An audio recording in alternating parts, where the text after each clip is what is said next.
Aujourd'hui, la Ligue 1 française se dresse comme l'une des compétitions de football les plus prestigieuses, accueillant certains des clubs les plus performants de l'Hexagone et des talents les plus remarquables de la planète. Chaque année, des millions de fans à travers le globe se passionnent pour ces matchs, générant des revenus considérables et offrant un spectacle sportif de premier plan. Cependant, il fut un temps où le paysage du football français, la Ligue 1 a-t-elle pu évoluer pour devenir l'une des compétitions sportives les plus convoitées au monde? Voyons ensemble l'histoire complète de la Ligue 1.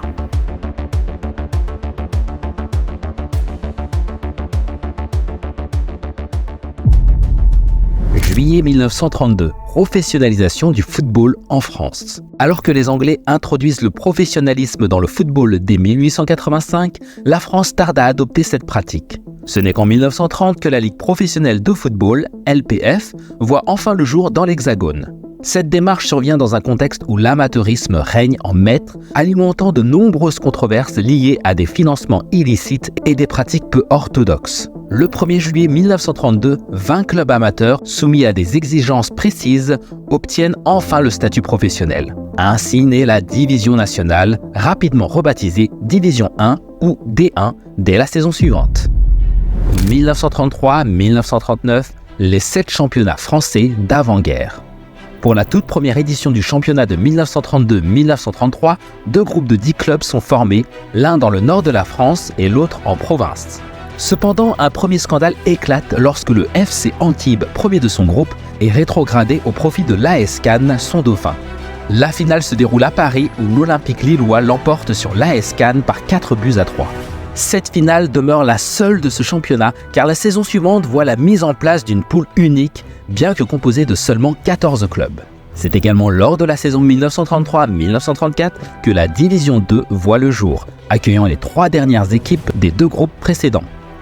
Pour la saison 1934-1935, le nombre de clubs de l'élite passe de 14 à 16, une structure qui demeure inchangée jusqu'à l'interruption inévitable due à la déclaration de guerre. Il est à noter que lors de la saison 1936-1937, la notion de goal average est introduite pour la première fois. Cette règle nouvelle permet de désigner l'OM comme vainqueur du championnat au détriment de Sochaux qui avait accumulé exactement le même nombre de points. La période d'après-guerre de 1945 à 1963, marquée par les 6 victoires du Stade de Reims. Après la Seconde Guerre mondiale, la Ligue professionnelle de football entreprend une vaste restructuration de la Division 1, marquée par des fusions de clubs de l'expansion du nombre d'équipes participant de 16 à 18, avec une brève exception lors de la saison 1946-1947, où le nombre de clubs atteint temporairement 20. À cette époque, une victoire lors d'un match rapporte 2 points dans le classement du championnat. En 1946, c'est le Lille OSC, fruit de la fusion entre l'Olympique lillois et le FC Fivois, qui remporte le premier championnat d'après-guerre, s'érigeant en finaliste à maintes reprises. Les Aiglons de l'OGC Nice réalisent un doublé historique en remportant le championnat en 1951 et 1952, ajoutant même la Coupe de France à leur palmarès en 1952. Toutefois, le grand club de l'après-guerre demeure incontestablement le Stade de Reims, qui s'adjuge son premier championnat en 1949 aux dépens du Lille OSC. Pendant 13 ans, de 1949 à 1962, la domination rémoise s'affirme en France, soutenue par un centre de formation d'excellence, une politique de recrutement de jeunes talents et une technique de jeu innovante connue sous le nom de jeu à la rémoise, instaurée par le technicien Albert Batteux. Cette période voit éclore des joueurs emblématiques tels que Pierre Sinibaldi, Raymond Kopa, Armand Panverne, Juste Fontaine et Robert Jonquet. Cependant, la suprématie rémoise sur le championnat français se manifeste de manière intermittente, avec des victoires tous les 2 ou 3 ans. À cette époque, les effectifs des équipes ne sont pas aussi fournis qu'aujourd'hui, obligeant souvent les clubs à choisir entre la prestigieuse Coupe d'Europe des clubs champions et le championnat national. Le Stade de Reims atteint la finale de l'ancêtre de la Ligue des Champions à 2 reprises, en 1956 et 1959, mais est battu à chaque fois par le Real Madrid. Le départ de l'emblématique meneur de jeu Raymond Kopa vers le Real Madrid en 1956 marque une ère de transition. En 1962, Juste Fontaine met un terme à sa carrière et à la fin de la saison 1962-1963, c'est l'AS Monaco qui remporte le championnat, devançant le Stade de Reims de 3 points. L'entraîneur prodige Albert Batteux, désavoué par sa direction, quitte le club à la fin de cette saison, marquant la fin de la suprématie rémoise sur le football français. 1963 à 1983. la double décade du règne de Saint-Étienne et de son dauphin le FC Nantes sur le football français. Si la suprématie du Stade de Reims a duré 13 longues années, après 6 victoires à leur actif, cela n'est rien en comparaison des 19 ans de règne des Verts sur le football français, cumulant 10 victoires partagées avec les Canaries du FC Nantes, qui en totalisent 6 jusqu'en 1983. Les Stéphanois ont montré leur talent dès la saison 1956-1957 en remportant leur premier sacre aux dépens du RC Lens. Cependant, c'est la saison 1963-1964 qui marque véritablement leur entrée dans la légende.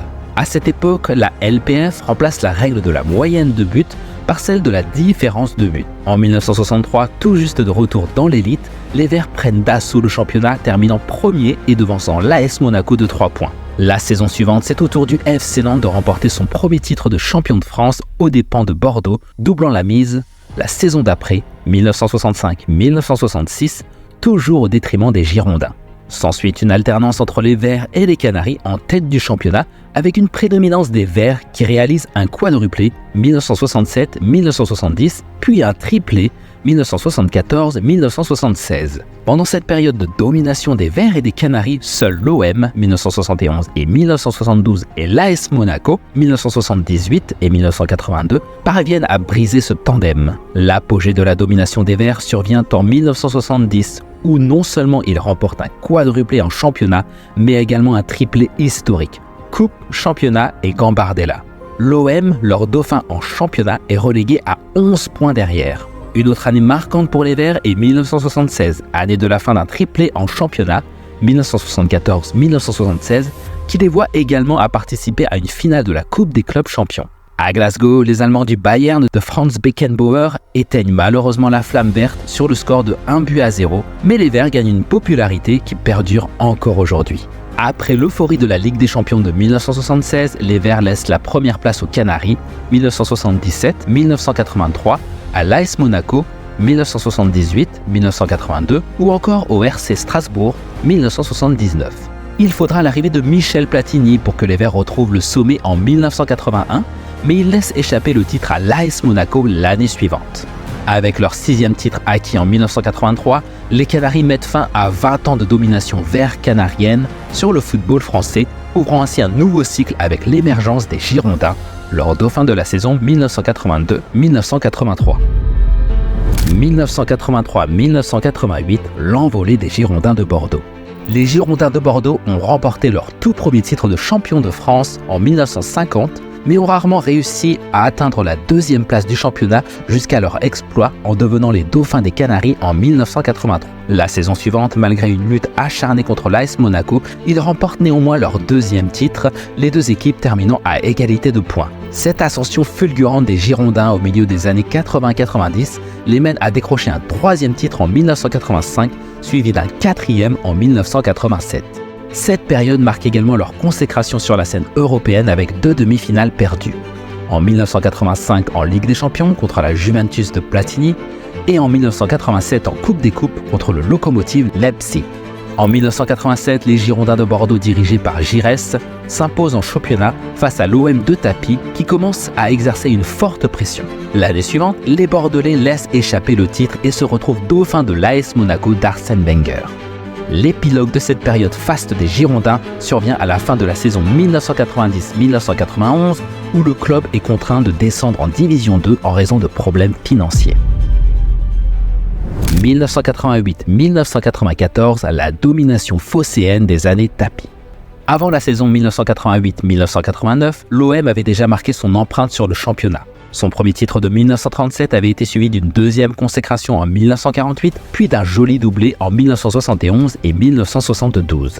Cependant, ces victoires étaient bien trop éloignées dans le temps pour susciter un engouement durable chez les supporters marseillais. Avec l'avènement de l'ère Tapi, tout allait changer, pour le meilleur et pour le pire. Le meilleur, c'était sans conteste les 5 victoires consécutives en championnat de Ligue 1 de 1989 à 1993, dont une retirée rétroactivement. Le pire, c'est justement le titre de 1993, initialement attribué à Marseille, puis retiré en raison de la corruption sur le fameux match contre Valenciennes. La fin des années 80 à l'OM fut également marquée par l'émergence des grands joueurs tels que Jean-Pierre Papin, Didier Deschamps, actuel sélectionneur de l'équipe de France, Marcel Desailly ou encore Éric Cantona.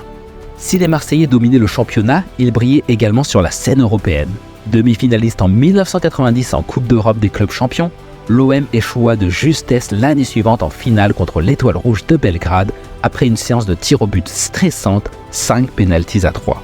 Mais en 1993, le but de la tête de Basile Boli contre le Milan AC permit enfin aux hommes de Bernard Tapie, parmi lesquels figurait le capitaine Didier Deschamps, de célébrer leur première Coupe d'Europe des clubs champions.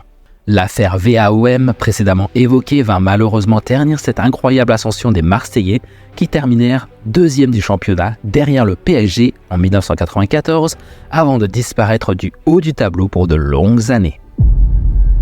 1995-2001, la diversité au sommet du championnat. Après la saison 1994-1995, la LPF modifie les règles du jeu en championnat. Une victoire rapporte désormais 3 points au lieu de 2 précédemment. Cette décision a pour conséquence de creuser l'écart entre les prétendants au titre de champion de France. Ainsi, une grande diversité se manifeste en haut du classement avec 2 équipes, le FC Nantes et l'AS Monaco, remportant tout de même le titre à 2 reprises chacune au cours de cette période. Le 7e titre des Canaries a été conquis en 1995 après un record de 32 matchs sans défaite, suivi du 8e titre en 2001, une fois de plus aux dépens de l'OL qui se préparait à prendre le sommet. Nous ne pouvons pas passer sous le silence de la performance de l'AG Auxerre de Guéroult, qui remporte son premier titre de champion de France en 1996, reléguant le PSG à 4 points derrière et qui engrange la même année sa 2e Coupe de France. Bravo Guéroult! Quant à l'AS Monaco de Jean Tigana, elle remporte son 6e titre en 1997, reléguant le PSG à 12 points derrière. La même réussite se répète pour le Rocher en 2000 avec un 7e titre pour les coéquipiers de Fabien Barthez qui domine une fois de plus le PSG avec 7 points d'avance. De 2002 à 2008, l'Olympique Lyonnais règne en maître, remportant le championnat. Émergeant de l'ombre et n'ayant encore jamais goûté au titre, se contentant de 2 places de dauphin en 1995 et 2001 à chaque fois derrière le FC Nantes, l'OL parvient à s'emparer de la tête du championnat lors de l'ultime journée de la saison 2001-2002. C'est en s'imposant de justesse à Gerland contre son rival direct, le RC Lens, sur le score de 3-1, que Lyon célèbre cette première victoire historique. Ce premier succès de Lyon est suivi de 6 autres titres, chacun acquis contre des adversaires différents, à l'exception de Bordeaux qui se classe dauphin à 2 reprises en 2006 et 2008. La saison 2002-2003, la première à inaugurer le nouveau format de la Ligue 1, a été particulièrement disputée par les Lyonnais qui devancent l'AS Monaco d'1 seul point au classement. Le summum de la domination lyonnaise survient lors de la saison 2006-2007 avec un écart de 17 points par rapport à l'OM, Lyon enchaînant 9 victoires consécutives au cours de cette période. Cette série de 7 titres consécutifs de l'OL est unique dans l'histoire du football français et a suscité un engouement véritable pour le ballon rond autour du stade Gerland et dans toute la région lyonnaise. A noter que durant ces 7 années, pas moins de 4 entraîneurs se sont succédés sur le banc, de Jacques Santini à Alain Perrin, en passant par Paul Le Guen et Gérard Houllier. Porté par son remarquable centre de formation tout au long de cette période, le succès de l'OL est attribué en grande partie à la vision à long terme et à la stabilité de son tandem managérial, Bernard Lacombe et Jean-Michel Aulas. Mais en football, comme dans toutes entreprises, toute série finit par prendre fin. Et c'est Bordeaux qui a terminé 2e derrière l'OL en 2008 qui marque le début d'une nouvelle ère dans la longue histoire de la Ligue 1. 2009-2012, 4 années de diversité en tête du championnat de France. En 2008-2009, les Girondins de Bordeaux, sous la direction de Laurent Blanc et portés par Johan Gourcuff en grande forme, remportent leur 6e titre en terminant la saison en trombe avec 11 victoires consécutives, reléguant l'OM à 3 points. L'année suivante, en 2009-2010, ce sont les Marseillais de Didier Deschamps qui prennent leur revanche et décrochent leur 9e titre en championnat, maintenant l'OL à 6 points de distance. De plus, ils remportent la Coupe de la Ligue contre les Girondins. En 2010-2011, l'invité surprise est sans conteste le LOSC de Rudy Garcia, qui réalise un doublé historique championnat-Coupe de France, 65 ans après un exploit similaire en 1945-1946. En championnat, les coéquipiers du Belge Eden Hazard terminent 8 points devant l'OM, décrochant ainsi leur 3e titre de champion de France. Mais en 2011-2012, la victoire de Montpellier est également une grande surprise car les hommes de Louis Nicolin n'avaient jamais remporté de titre ni même terminé dauphin. Olivier Giroud et ses coéquipiers relèguent le PSG de Carlo Ancelotti à la 2e place à seulement 3 points d'écart alors que le club parisien entame sa montée en puissance. 2013 et au-delà, la suprématie du PSG. En clôturant la saison 2012-2013 avec une avance de 12 points sur leur dauphin, l'OM, le PSG d'Ancelotti effectue un retour triomphant en Ligue 1, 19 ans après son saison suivante, 2013-2014, sous la direction de Laurent Blanc, Ancelotti ayant rejoint le Real Madrid. Malgré cela, Paris s'impose à nouveau grâce à un effectif pléthorique, incluant un Zlatan Ibrahimovic au sommet de son art. Les Parisiens gagnent aussi la Coupe de la Ligue. L'année suivante, sous les ordres de Laurent Blanc, le PSG récidive en laissant respectivement l'Olympique Lyonnais et l'AS Monaco aux 2e et 3e places. Cette saison-là, Alexandre Lacazette de l'OL devient le meilleur buteur. Les Parisiens raflent les 4 titres, Coupe de la Ligue, Coupe de France, Trophée d'un champion et bien sûr le championnat. La saison 2015-2016 représente sans aucun doute le summum de l'ère qatari avec Laurent Blanc à la barre pour sa dernière année. En effet, le PSG termine le championnat avec le plus grand nombre de points jamais atteint, 96, grâce notamment à un Zlatan redevenu meilleur buteur, 38 buts, devant Lacazette. Les Parisiens réalisent à nouveau le quadruplé, mais leur élimination en quart de finale de la Ligue des Champions contre Manchester City ne satisfait pas Nasser Al-Khelaifi et marque la fin de l'ère Laurent Blanc. La saison 2016-2017, désormais sous les ordres d'Unai Emery, triple vainqueur consécutif de la Ligue Europa avec le FC Séville, ne comble cependant pas tous les espoirs du dirigeant qatari. Malgré les 35 buts d'Edinson Cavani, désormais seul en pointe, Zlatan ayant rejoint Manchester United, les Parisiens ne peuvent contenir la montée en puissance de Monaco emmenée par Radamel Falcao et le jeune prodige Kylian Mbappé. Éliminés en 8e de finale de la Ligue des Champions contre Barcelone, les Parisiens sauvent l'honneur de la saison en remportant les 3 coupes nationales. Avec un recrutement XXL, Neymar, Mbappé, etc., le PSG met les gaz pour la saison 2017-2018. Ils ont dominé la Ligue 1, remportant le titre de champion avec une avance confortable sur leurs rivaux, mais sont éliminés en 8e de finale de la Ligue des Champions par le Real Madrid. En juin 2019, Leonardo fait son retour en tant que directeur sportif du Paris Saint-Germain, renforçant l'équipe avec l'arrivée de plusieurs joueurs tels que Mitchell Baker, Pablo Sarabia, Ander Herrera, Marcin Bulka, Abdou Diallo et Idrissa Gueye. Le club fait également venir en prêt Mauro Icardi, Sergio Rico et Keylor Navas, tandis qu'Alphonse Areola est prêté ailleurs. Plusieurs joueurs emblématiques quittent le PSG à la fin de la saison et la nouvelle saison commence sur une note positive avec une victoire contre le Real Madrid. Cependant, la pandémie de Covid-19 interrompt la saison alors que le PSG se qualifie pour les quarts de finale de la Ligue des Champions. La saison est finalement arrêtée avec le PSG déclaré champion de France pour la 9e fois. La saison suivante voit le PSG connaître des difficultés, notamment en Ligue des Champions malgré des victoires notables. Après un début de saison décevant, l'entraîneur Thomas Tuchel est limogé et remplacé par Mauricio Pochettino. Sous sa direction, le PSG remporte le trophée des champions et inflige une lourde défaite au FC Barcelone. En Ligue des Champions, le PSG élimine le Bayern Munich mais est éliminé en demi-finale par Manchester City. Malgré cela, le PSG remporte la Coupe de France mais termine 2e en Ligue 1. À l'été 2021, le PSG réalise un mercato historique en recrutant Lionel Messi, entre autres. Cependant, la saison démarre par une défaite en trophée des champions, mettant fin à une série de victoires. Malgré le trio d'attaque Messi, Neymar, Mbappé, le PSG est éliminé de la Ligue des Champions par le Real Madrid. Il se concentre alors sur la Ligue 1 qu'il remporte finalement.